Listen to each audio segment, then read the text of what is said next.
don't waste this season that you're in. And I'm like, what do you mean? I want to get out of this as fast as possible. And they said, you're going to understand yourself. You're going to understand God. You're going to understand so much more about the world during this time, and this will not last forever. That process of laying on the floor, sobbing, wailing, getting it all out, in a dark room, sitting up and writing songs. So I think mental health stuff, like if you have a creative element to your life, writing songs, painting, doing sculpture, getting into what you do, whatever you do, allow those seasons of difficulty to influence and encourage those creative outlets, because that's going to help you process and heal faster. Welcome to the Collaborative Resource Hub by Wellness Provisions. We're bridging the gap between mental health, wellness, and rock and roll. I'm Amy McBride, owner of Wellness Provisions, the most badass wellness business. Hey, are you feeling a little stuck in life? I offer wellness coaching sessions. Book a session with me if you're seeking to get healthy and ahead. Sessions are available worldwide. And check this out. Wellness Provisions supplies rock and rollers with high-quality supplements. We've simplified your shopping experience and given you a trustworthy place to go where you can essentially shop blindfolded. And did you know all our Collaborative Resource Hub interviews air on YouTube as well as all major podcast platforms? Subscribe to stay in the loop. Go immerse yourself in the full Collaborative Resource Hub experience over on our website. You'll have access to helpful resources that will inspire and educate you. So let's inspire each other. If that guy did it, so can you. Last but not least, my legal disclaimer. Nothing in this interview or the Collaborative Resource Hub substitutes medical advice. Please connect with your GP if you need medical guidance. Tobin, thank you so much for being here. How are you? I'm doing good. It's been a long week of playing some shows this weekend and just getting out, but it's good to be back and kind of relaxing a little bit, How were the shows? It was good. We were actually in Tulsa, Oklahoma, playing a festival called Scott Fest. It's just like a Scottish Highland festival. We kind of Flatfoot has the punk scene and then the Celtic scene, and they're kind of like two different worlds, and you do crossover stuff. So they're just a lot more demanding. I think in 4 days I did 10 sets. So it's just a lot of playing, and it was like 100 degrees. So it was kind of like, it was a lot, so. Oh my God. Do you take electrolytes? Yes, you're downing, electrolytes, like as in Gatorade and stuff, just downing as much as you can, whatever to keep you rolling. So yeah. Okay. Afterwards, I'm going to get your address and send you some packets to try of the stuff that I sell, because I sell supplements. They're the best electrolytes ever, and they're super affordable. So right on. Yeah. That's great. All right. So you're the singer of Flatfoot 56. How would you describe your group to someone who hasn't heard you before? We are a Celtic punk band. So you basically take folk, Celtic folk or Irish folk or Scottish folk, maybe a little bit of Welsh, and then mix it in with punk rock, and you throw the angst of that. It's a very rich tradition of bands. I think most Celtic punk bands look at their roots being found in bands like the Pogues within the Celtic punk scene, and then even going further back with like the Clancy Brothers and the Dubliners and things like that. So that's on that side, and then you have this awesome history with punk rock. We were always into bands from like more of the 80s and 70s as a band. We were growing up in the early 2000s, but for some reason we were listening to bands like Cox Bar and the Cro-Mags and Gorilla Biscuits and just all these different crazy 80s bands, Zero Boys, and we just got hooked into the roots stuff, and that kind of was what drove our foray into punk rock. So awesome. Cool. So yeah, we do the one music question, get that out of the way, and then switch gears into wellness. So what does wellness or like well-being mean to you? I think internal peace, which I know is a massive statement. It's like what everybody's after, you know what I mean? That's a deep question. Yeah. I think wellness for me, it's something that I think I work with a lot of musicians, and musicians struggle with this a lot because we are dopamine junkies. Almost all of us are. Our entire life is spent feeding this dopamine rush that you feel on a show, and then when you come home, you go through this massive crash into depression, into struggle into a fight because you want to be doing what you love doing all the time, and then you can't do it 24/7. That's why you have a lot of musicians that kind of fall into this chasm of substance abuse and things like that. So going back to what I said earlier about finding a lot of the older bands, what you realize later on, and as you start touring with some of your icons, the guys that are still around from that era, you realize that a lot of those guys are very much, they had to discipline themselves because they wouldn't have lasted, and they had to go through kind of a detox program. A lot of them are recovery guys, and so I loved it because whenever I talk to them or play with them, they'd always have these. They're very wise because they've overcome a lot. Mm-hmm. If they hadn't, their music wouldn't be still played. They wouldn't be around, and we wouldn't be encouraged by what they're doing now. So, so to me, wellness is kind of it's a constant fight. It's not easy.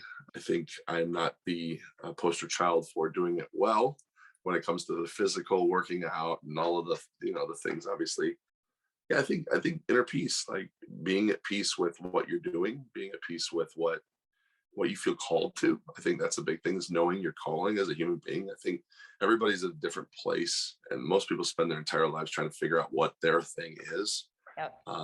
But being able to just I was blessed, by the time I was 14, I knew exactly what I want to do. I said, I want to play music. Like, I want to play music, and I don't know how long it'll go, but I want to play music. And here I'm 22 years into it, and I still want to do it. It's kind of an affliction in a weird way. Like, it's like I can't get away from this. You know what I mean? I'm 38 years old now, and I'm still, it's kind of like it's its own addiction in a way, but if it's inside of you to do, it's inside of you to do, and you can't.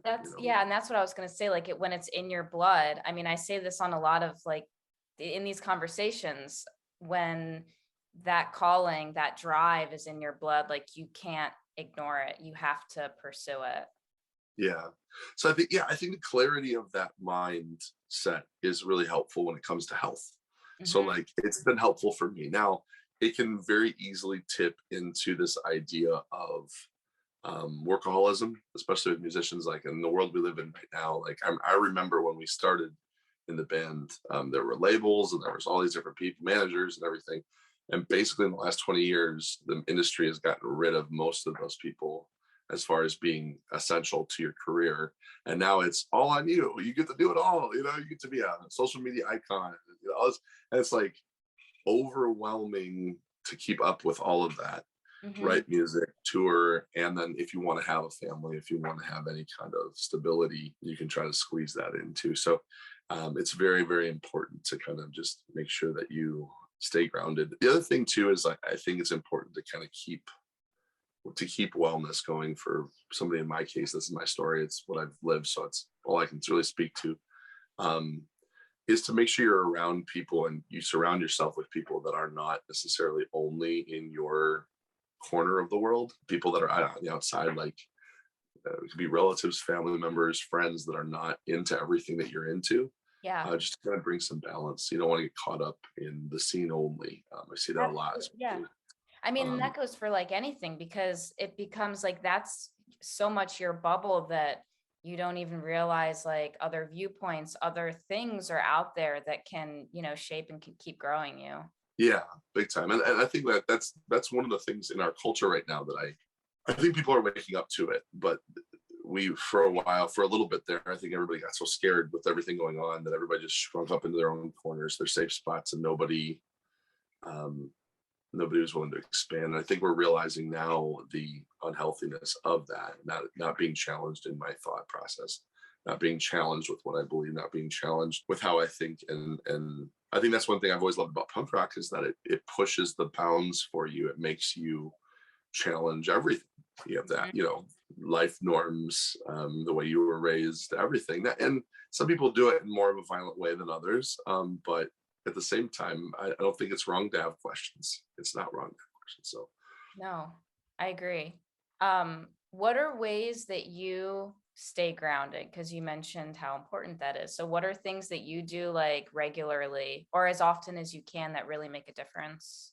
Well, for me, let's see here, having those connections with people. I'm a big faith guy. I know that's not something that's very common in the scene as much. It's definitely something that's it's gotten a few interesting scoffs over the years from people. But for me, my faith has been key to keeping me sane for a lot of stuff. And so prayer, meditation, kind of getting away and just talking to God and just having that process. I'm very aware and the wounds that religion has made on people, I'm very aware of. So I'm very careful to like acknowledge and respect people's situation where they're at.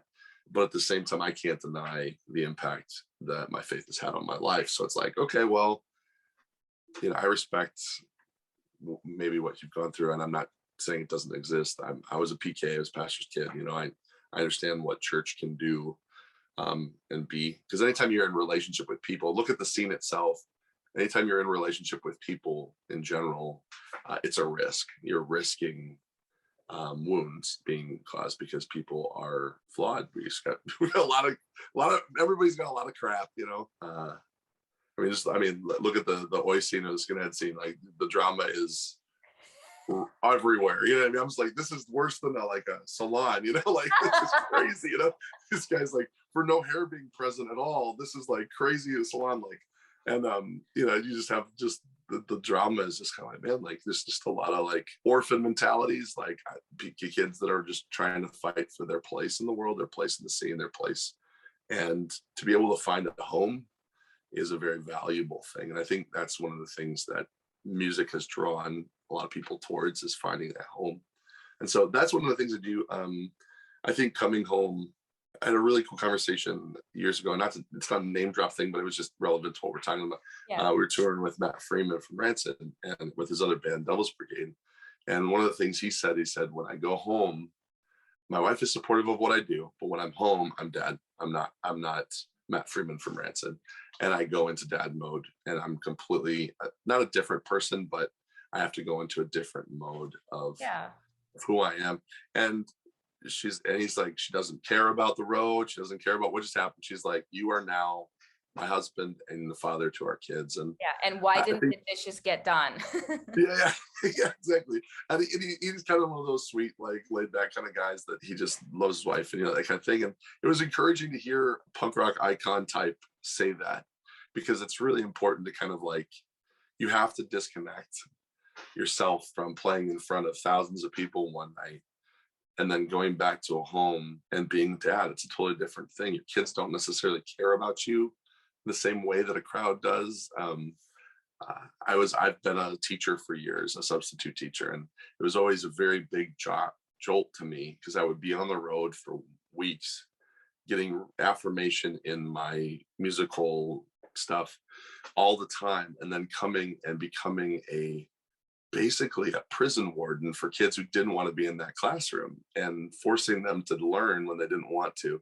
And it was just a really weird position to be kind of thrust back into. It kept me grounded a lot, because I was like, this is the real world. The punk shows are awesome, and the real world too, but not most people's daily life. And so while I am blessed to entertain and create an outlet, it is not the standard for most of the people I'm playing for. This is the best times for them, which is fun to be in that environment. But when it's all the best times only and there is no downtime, it can become really unhealthy. Because constantly are searching for that next high, a dopamine kick, Yeah. Was that, did that ever become something that you had to sort of like, I guess it happened to you, maybe there were issues with that and then you worked through it, or were you always sort of just aware of maintaining, the balance? No. In the early years, we were in the early years of Flatfoot, we were doing 280 shows a year for like 6 or 7 years straight. Like, we were constant. We had lost a van and bought a new van with a better gas mileage, and we retraced the same tour route that we had done the year before, and we realized that we had dropped $38,000 just in gas alone on our tour. And I'm just like, man, that's like an entire year's income. If I could have $38,000 at that stage of my life, I was making, I think, $500 a month doing those tours. Like, you realize that this is not sustainable. And I think in 2012, I went through a pretty rough divorce. That was kind of Um, it was a wake up call to me. It wasn't because of my touring necessarily. I think it was more of a different thing, but it was very much okay, this is not healthy. And I think one of the things we said to ourselves was we just got to get out of debt. Like we got to get out of debt so we can actually start living real lives. I can't eat instant rice every night. We had a bagpiper that literally he bought a wedding ring. We were making $5. It was like $5 or $10 a day in per diem, and he bought a wedding ring by saving up his per diem money and his buyouts from shows where the venue gives you money for dinner, and he saved it all up and bought a wedding ring for his girlfriend. And we were just like, how did you do that? Like $5 a day. He's like, he bought sticky rice in an Instapot and he just put soy sauce on sticky rice. It was incredibly unhealthy, but he was in love, it was one of those things. And then he left the band and got married. But Okay, good. I was going to say, I hope she said yes. she did. It lasted. It's a really sad story. He's doing great now, but yeah, she said yes. They got married, and then less than a year later, she ditched. And it was one of those like he quit for. I'm sorry. It's just one of those things where you're just like, this dude gave up everything, and she just totally broke his heart. And yeah, so his path had some interesting, obstacles, but he didn't let them keep him down permanently. No, he was just out playing with us this weekend, actually, with his now wife, who is the exact carbon copy of him, and they are made. I've never seen two people made for each other more. And so his story completely got turned around, incredible. But I was always impressed with how much he was like.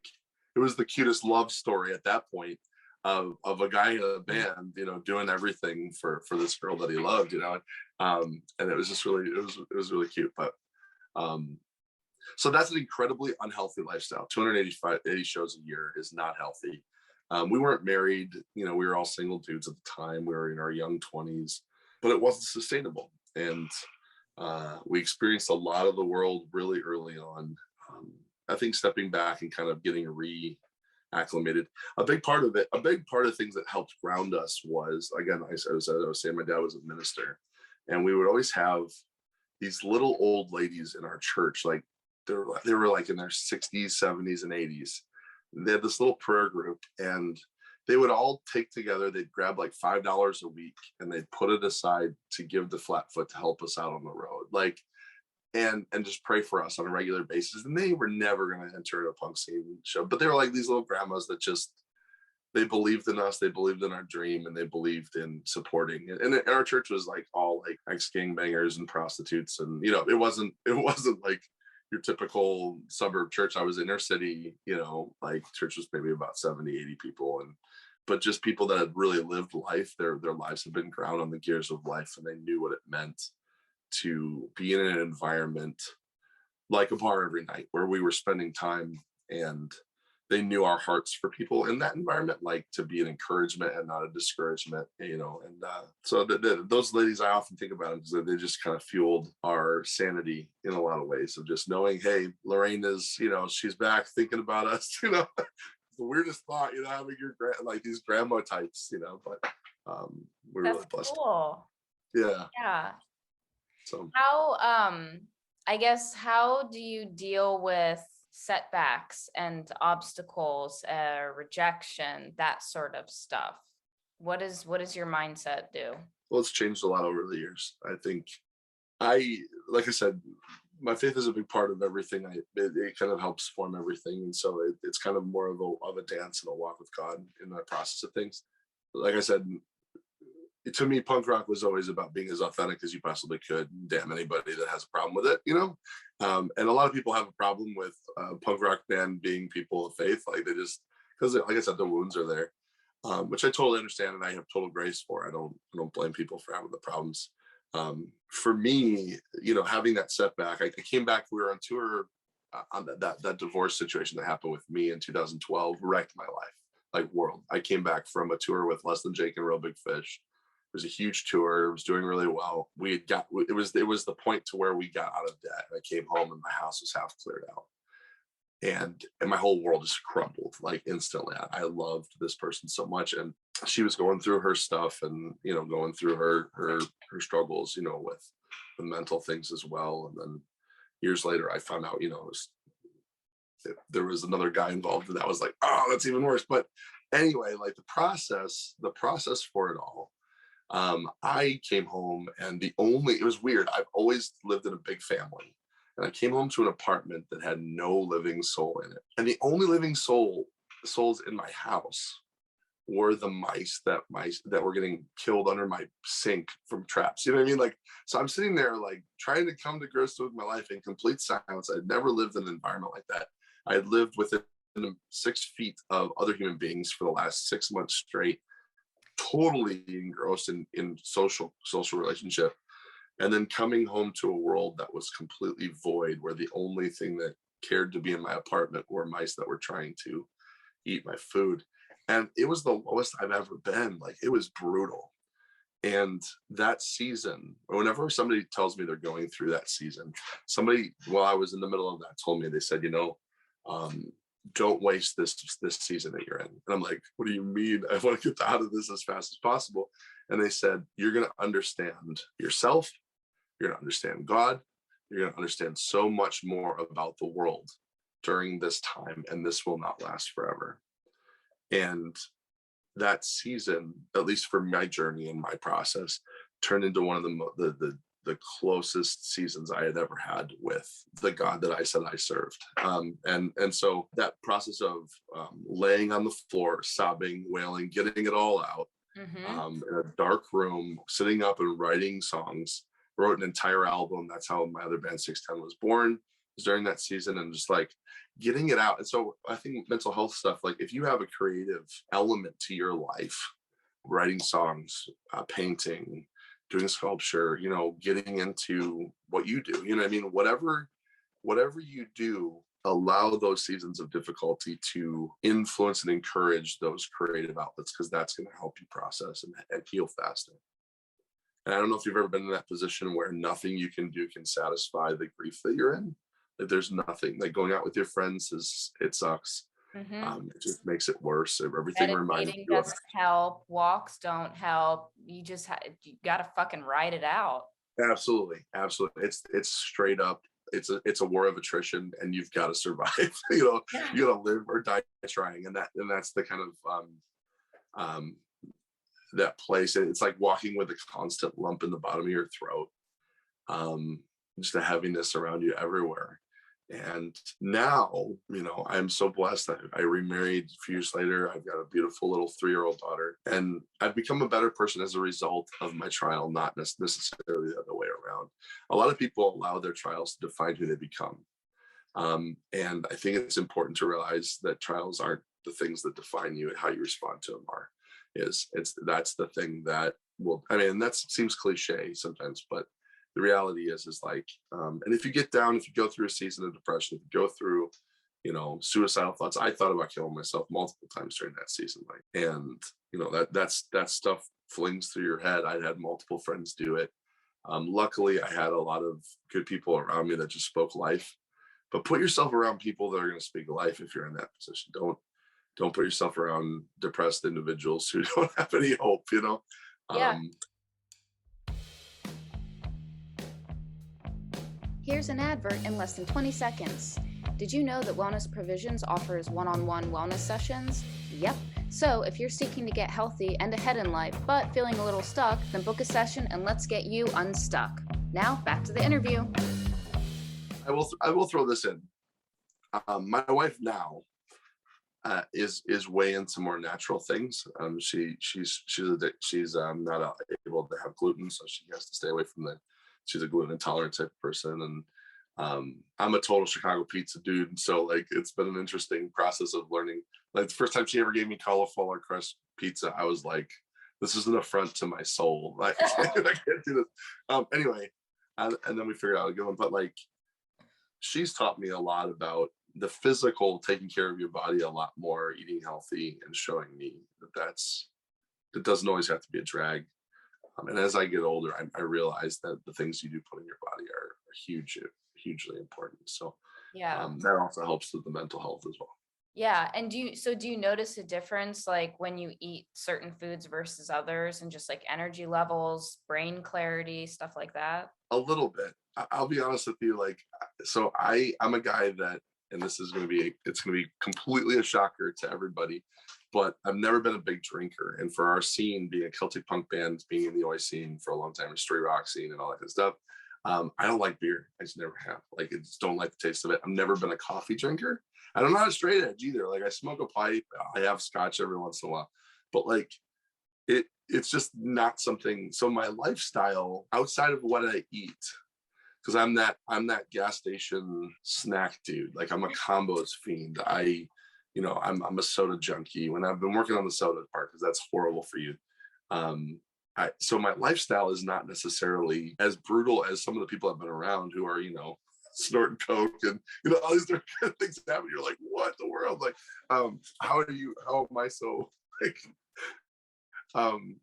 straight edge-esque, I guess, in this environment, I mean, with the Oi side of things, it's all about drinking, like everything. And then the Celtic side, it's all about drinking too. But yeah, you do feel better, especially when you get older. I think when you're younger, it doesn't matter to you as much, but then you start feeling every ache and pain. 38, I'm not ancient yet, but I feel that my body, like, I've done a lot of traveling. I've been all over the world, and I'm like, man, I've lived a lot of life for 38 years, and I'm only not even halfway through it, I hope. What am I going to do with the next 40? Like, what's a good supplement for like brain health? Is there any stuff that is Clearly I need it. Well, no, I was just thinking about that too, because I'm a horrible person with names. I can't get names, like, which is horrible when you're trying to remember a band name or people in bands. I remember faces, but I kid off, and like, my mind is more like an old school Rolodex, not necessarily an iPhone. Yeah. I have to go flipping through the years of touring and the faces I've seen to try to remember people sometimes. Yeah. And yeah. Well, two things to that. One, there is a supplement, but also self-talk. Instead of saying, I'm terrible with names, start telling yourself, I remember names. I love remembering people's names. And because that will, just stick to that story. And eventually that will become, the mainstay. And it can help you remember stuff more because you're telling yourself you're going to. Supplement wise though, lion's mane mushrooms. Okay. Those are the best, freaking awesome for just overall like cognition, mental clarity, memory, like recall. Okay. Yeah. And then that's not like that's like just regular mushrooms. That's not like a psychedelic or anything, right? No. Okay. No. I wasn't sure. Yeah. So it's just lion's mane mushrooms. Okay. Cool. Yeah. I didn't know that. Yeah, there are, of course, the psychedelic ones, the psilocybin stuff, but things like reishi, chaga, lion's mane, those are all medicinal mushrooms in the sense that they're like therapeutic for like, cellular support and brain function and stuff like that. Great. And you can buy lion's mane like as a mushroom itself and cook it and eat it, but getting it in like a pill form or a tincture, it's going to be much more concentrated for therapeutic purposes. Great. That's awesome. Do you sell that? I do sell it. Do I need to order it from you after this interview? I think you should. I might have to. My wife would totally dig that. She'd be like, let's do it. Let's try it. Woo, Yeah. Lion's mane's awesome. Okay. Are there any other supplements that you take? I used to use a lot of cayenne pepper as well, which is kind of like a good, like, blood flow type of thing. I'm a big guy. I'm 6'10", and so like blood flow is really important. And like, I just kind of getting things rolling. I've learned to be a little bit more. My uncle was really into habaneros, and he's like, dude, this will help you with snoring. This will help clear out your sinuses. This is all the kind of stuff. And so a little bit of that is always good. I mostly just like vitamin C and seeing things that support your immune system. Remembering to take that stuff. We always used to have like this, we'd buy vitamins for the van and then pass them out to everybody every day. Just like, take these. You're not going to get sick on the road, and we're not going to take care of you, like, get your health up, Yeah. Everybody was down with it? Oh yeah. The guys, like, we were one of those bands, like, we've taken bands out that after a week are completely emaciated and sick and completely destroyed because they didn't know how to tour. And because we've been doing so long, we're interested in the long haul career thing. We're not interested in just going out partying and drinking and, carousing. We're into doing this because we love music and this is our world. And so whatever we can do to kind of keep that rolling. I'll never forget our current mandolin player I used to be a roommate with. I walked into my kitchen one day and he was making kombucha. And kombuchas are weird. And I know I think that's supposed to be good for you. There's been some conflicting things in moderation, I guess. Kombucha looks like like a fetal pig in a jar when it's being brewed. It looks disgusting. And I'm like, what is that? And why is it on my refrigerator? And he's like, oh, it's kombucha, man. I'm like, I want to throw up just looking at this thing. It was disgusting looking. He was all into that kind of stuff. He's like, oh man, it's so good. And it is good. And good kombucha is solid. It's fine. So that's another thing. It's a little bit hipster, but um, Do you have any other tips that you would pass on for healthy touring? Relational, there's health and then there's relational health. And I think one of the biggest problems with a lot of bands is they know how to work out. We were on Warped Tour one time. I think it was Dillinger Escape Plan was outside of their bus doing, push-ups, and they're doing jogging together. Like they did all these calisthenics. That stuff is so good. But you can be so physically fit and relationally just be sucky individuals to each other because you're so close, you're living so close and stuff. And so you keep up your vitamins in the van, have times of just like talking to each other. Don't just isolate from everything, but talk to each other. Make sure that helps you on stage. It helps you be tighter. It helps everything. When you fight, talk it out afterwards, like come back together and don't just go in silent mode. That will kill your emotions. It'll kill your physical health. Emotional health is physical health. It is a thing that completely can undermine your physical health as well. And so learning how to process, learning how to talk, learning good conflict resolution. You're going to have conflicts with people when you live that close to each other. Learn how to process, learn how to be healthy, learn how to love each other in a way that is honoring, learn how to honor each other, because that's one of the biggest problems bands have is they just talk down about each other. And nobody wants to be in a band with people that suck like that. That's just not. So that's what I would say. I actually do band mentoring a lot. And so I have another project I do called 610 Artist Mentoring that it goes through songwriting, it goes through all the different aspects of being in a band and how to tour and how to do all that stuff. I usually deal with bands that are a little bit newer and they're just starting out, but sometimes we'll talk to bands that are on. It's like we'll sit down and we'll talk about, hey, so where are you guys at? What's going on? And how can I help you guys by giving you advice and I'll do that. So it's fun. It's fun. That's awesome. That's so cool. Yeah. When did you start doing that? I started about 2 years ago, actually. It was kind of this weird thing. The band wasn't touring as much as we used to. We slowed down a little bit. We were having kids, but I wanted to connect all of our fans. So I did two things. I started our group called the Ollie Mob, which is basically the Flatfoot 56 supporters club. It's about 250 people that are worldwide that have become really close and really family. It's really neat. We do events and we go play whirly ball together. We'll meet up for barbecues. We'll go to baseball games. We'll have pool parties. We just had one this weekend with the people from the South, and they have special merch and all that kind of stuff. That's kind of like one thing I started. But at that same time, I was like, I'm a teacher at heart. I love sharing what I've learned with people, and I have a real heart to. When I was teaching at the local high school here, I would do a summer program where I teach kids how to write songs, and we take them from the beginning of a songwriting process to the recording of it, and we bring them through that whole process, and they would have a song by the time they were done. And I loved it so much. I'm like, man, there's a lot of bands out there that really could use a lot of this information if they want it. This is an opportunity to be able to help them out with it, and then in the process, I can also hook them up with contacts that I have that might help them out. There's one band we started working with that's done like 4 music videos with a buddy of mine who does music videos, and it's completely changed the perception and the branding for their band, and it's been great. So it's neat to be able to help out that way. Yeah, that's awesome. I love that. That's cool. So kind of, because I just want to touch on this before we end up wrapping up. So you mentioned that you've helped others through kind of, depressive periods of their life or through loss. Do you have, I don't know, I don't want to say like a method, but like, how do you support others? One of the biggest things that people lack in the world they live in is consistency. People that are just going to consistently be there and love them. And you can't promise that forever. I mean, no, none of us are promised tomorrow. And I think he's cool with me sharing this.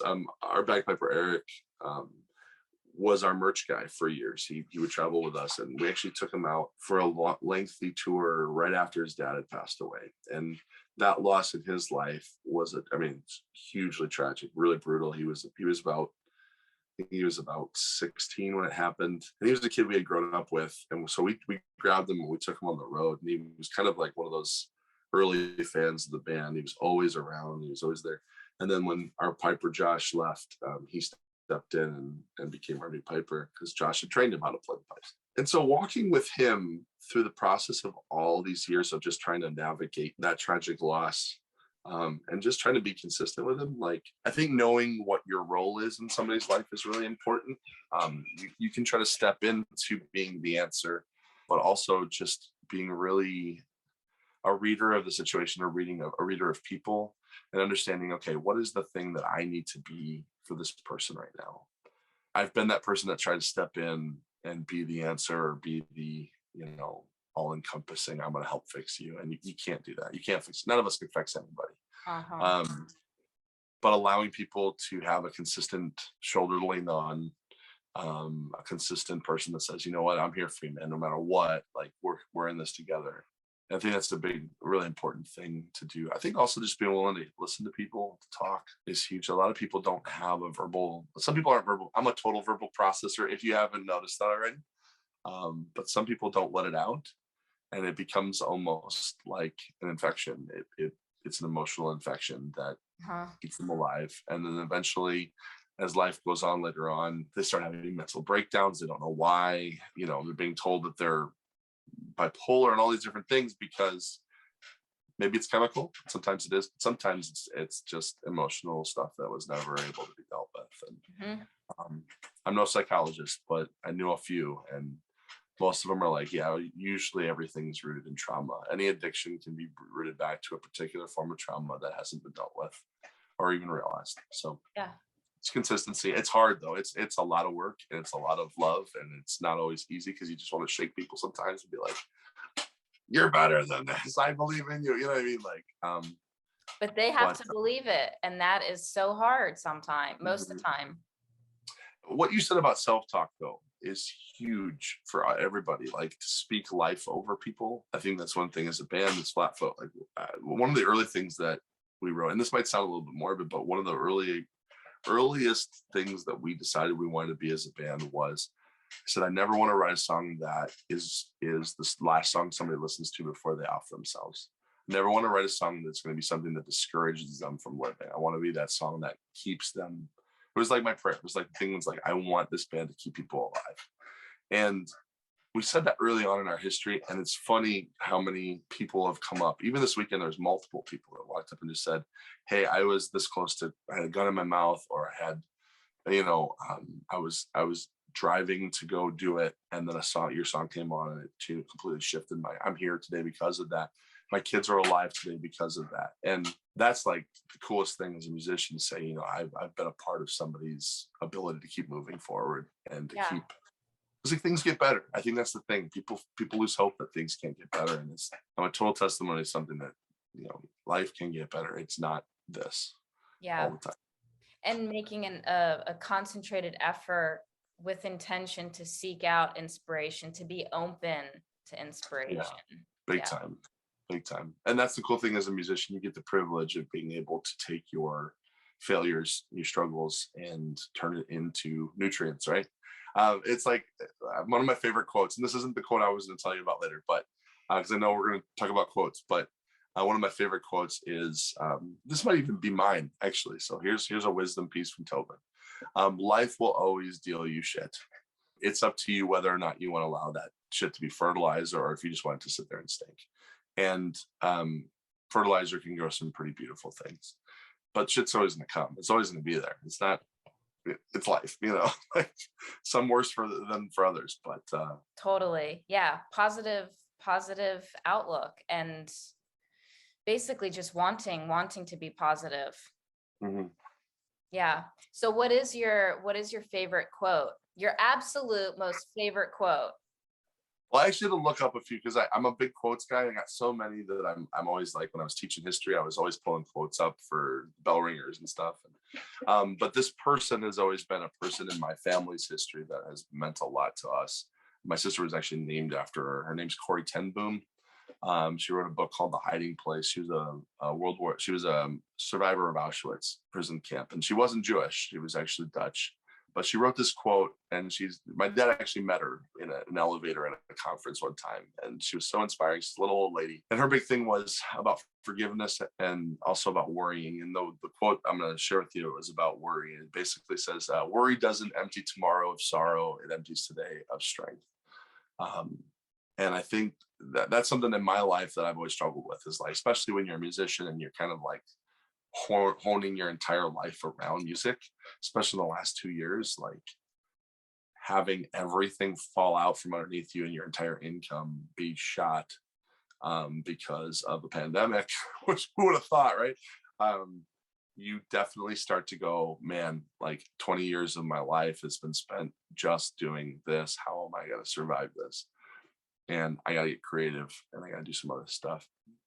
And so learning that provision is there, that there is ways to do things, that God, in my tradition, in my viewpoint, God is faithful and he's always taking care of stuff. I literally had this is crazy, one of those weird moments, but I was fighting with my wife over finances one day. We were in a parking lot of a grocery store and we were just like arguing over finances as couples do. And I look over and there's a dude walking into the grocery store with a hoodie on. And on the back of the hoodie was the classic Run DMC logo, but on it, it said, "God's got this," with a money sign underneath it. And I'm like, oh my gosh. Like I burst out laughing in the middle of our fight. She's like, "What are you laughing at? Like, we're in the middle." And I was like, "You got to see this. Like, look at and she just burst out laughing too. But and it totally happened that way. Like what we were fighting about was not worth fighting over, and it completely it was worry taking over our lives. And I think hope and speaking truth, what you know, not necessarily what you feel. Our culture really celebrates just say what you feel, and it's like, but what if you feel shit? Like, what if you feel like crap? It's okay to be honest about that. Don't bury it. But at the same time, sometimes all we do is speak life into the crap. We don't realize that a lot of our words do have power, with what you say, with frequencies. Have you ever been at a show and the band plays a song that evokes something inside of you? You don't even know what they're saying, but you know what you're experiencing emotionally. So like, there's a reason why hate breed shows always breed fights. Like, this hate breed's coming in and tearing it up and bringing, the mentality of their songs. And then there's other shows where you go to and you always feel like partying and dancing. And there's just a mode of spirit.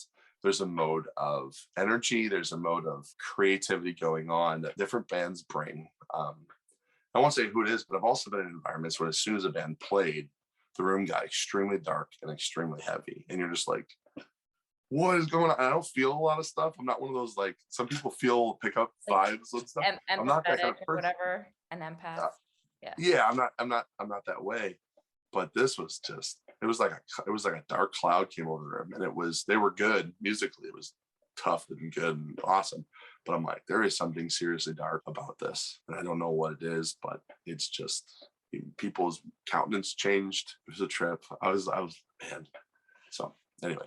That's taking me a minute to process. Now I'm not drawing. Yeah, sorry. I'm processing that. Yeah, I mean, the energy is like, I feel like the word energy gets thrown around more than it should these days. But in that regard, that's truly what that is. Trippy. I have a friend that came and saw us play, and this was kind of a cool thing for me to hear. She said we played a club called Reggie's, and she had been really heavy into the heavy metal scene. And she's like, I swore to myself I would never go to Reggie's again because of the evil things that I had experienced there at the shows I used to go to. And today was the first time I've come back here, and this room is not the same room I was ever in. It's completely different. And she's like, and it's because of what you guys bring and what the bands that played tonight bring. I was just like, man, like, when you think about that, the impact that all of us have on the world around us. Yeah, collectively. Yeah. So the fear thing, like, which we're dealing with a lot in our culture right now, fear is ruling the day, and we got to ask ourselves, why are we giving into this? And I'm not toting one philosophy over another. It's just like, are you walking in fear? Is that defining? My parents were telling me, they're like, hey, we went up on they're out west climbing mountains right now, and they were like, we were up on top of a mountain and there was a hiker by himself wearing a mask. We're like, why are you doing that? And it was just like, that was just, I'm not against masks, it was just one of those funny things where, like, I don't understand, like, there's barely air up here. Like, why are you, but that was just, that's the kind of thing that people are in, and they're scared, and we need to be careful at what we proselytize as truth, and what we facilitate as culturally okay, what are we doing, Yeah. so I mean, the trap with fear, though, is very quickly it becomes comfortable. So then, you don't want to break out of it. It's like, it's a warm, fuzzy blanket. Fear is a motherfucker. You have to want to be uncomfortable. Otherwise, you're just slowly dying. And I think that helps people that judge those that do wear it, to understand that, like, get a little empathy for people. Like, you don't know what their immune system looks like. You don't know what their experience with doctors has been. You have no idea what they've been through or the trauma that they've experienced in their lives. So stop running around, appreciate everybody, respect people's situation. And that, again, with whatever, just the concept of fear and living in fear, like, it's hard to change that. If someone wants to, it's often very difficult to see beyond that.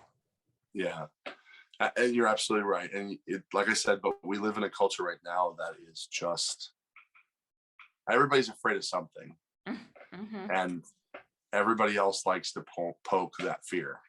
It's fear porn. We live in a society that's completely saturated. My sister-in-law had a great quote. She said, here's another quote for you. Fear is the new sex, and it sells. Fear is the new what? Fear is the new sex, and it sells.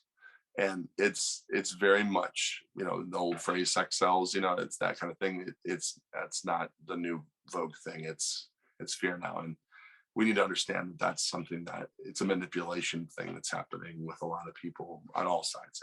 Everybody's doing it. So stop the cycle, man, Yeah. So yeah. Yes. Okay. I'm asking you basically the last question now. Okay. So the tagline for my business is delay dying, which kind of, it's a good segue from what we were talking about anyways. So what, I guess, tips or advice would you give to someone to delay dying, or in other words, live happy and healthy? Well, one goes to the quote that I shared earlier about worry. Worry doesn't ever get you anything. It just heightens your blood pressure, maybe gives you a few gray hairs, but doesn't really get you anywhere. It empties today and robs you of strength tomorrow. And so no matter what, you can't control what's going to happen tomorrow, today.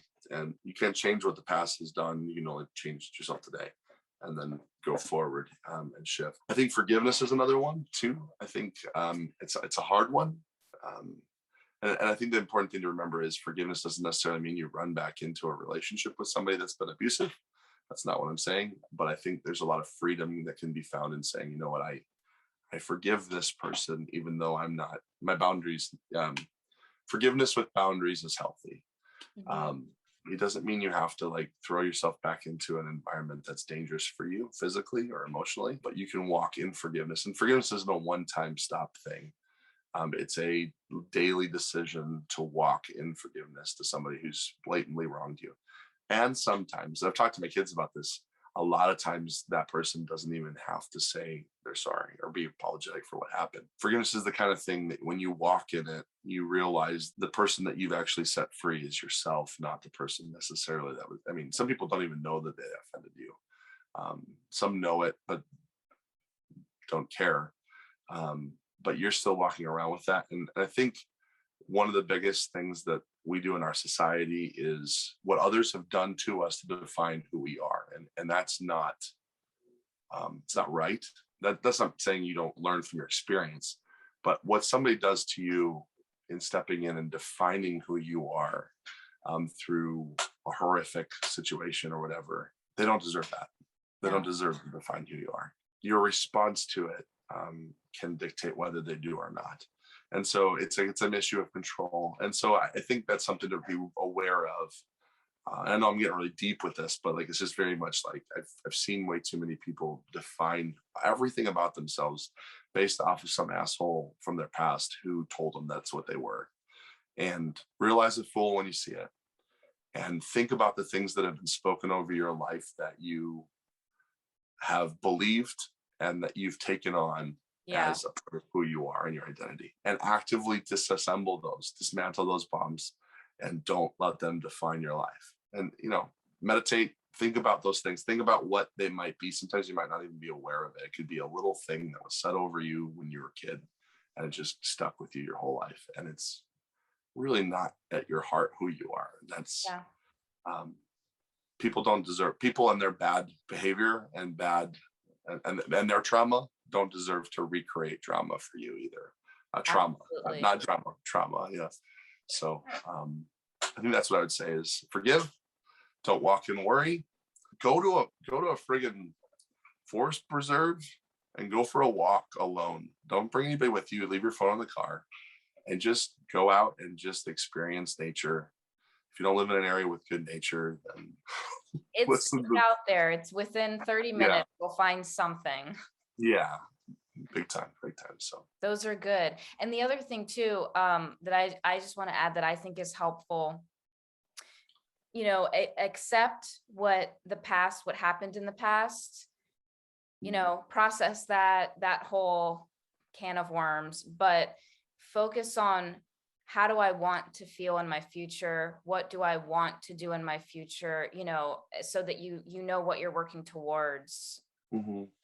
Yeah. There's a great old without vision, the people will perish, right? It's like without a vision of where you're going, what you're working towards, you get lost in hopelessness. And so find something that you can look forward to. Get some win for each day. Like, what is the one thing I want to have completed by today? I want to get the garbage out. I got the garbage out. I win. I was gonna say, for some people it's like making the bed or whatever. Mm-hmm. And that's okay if it's perceived as a small goal, because that's the size of that is different for everybody, what it means. But the baby steps thing, not to get all more about Bob, but that's the total truth. It's totally the truth. So get the small wins, get the little things that you can celebrate getting done. And it's really good. I like your heart with all this. This is really neat to like hear somebody wanting to engage with health in general. Like, it's so needed. So yeah. Cool. Thank you. Okay. Do you guys have anything cool coming up or coming out that you would like to share on? Sure. Flatfoot's kind of, we're actually, it's a little bit in the future. Next spring, we're going to be putting out a split with a band called the Rumjacks from Australia. It'll be a 3-song split. Also, I have an interview with their singer, Mike. Mike, yeah, Rifky. Yep. So that interview's out. So if someone wants to watch it, it's on the channel. Yeah, he was. We met Mike. We met Mike with his other band, Mickey Rigshaw, who is a phenomenal band. You need to check them out. Mm-hmm. A wild group of dudes. They're a blast. And and he got the dream job for a lot of singers. He got asked to be the singer of the Rumjacks. And the Rumjacks do really well in Europe and Australia, and they're just a great band. So, and I think he's even making them better. He's doing a great job for them. So so we're looking at doing a 3-song split with them. We've just been doing a lot with, like I said, our supporters group, All I Mob, doing a lot of different, projects and stuff. And then I have my other band, 610, which is more of a folk Americana band. I've been doing more with that too. So just a lot of good things. Music's always on the horizon. Good things happening. So yes, and especially with your music, it's coming from a place of love. So. Yeah.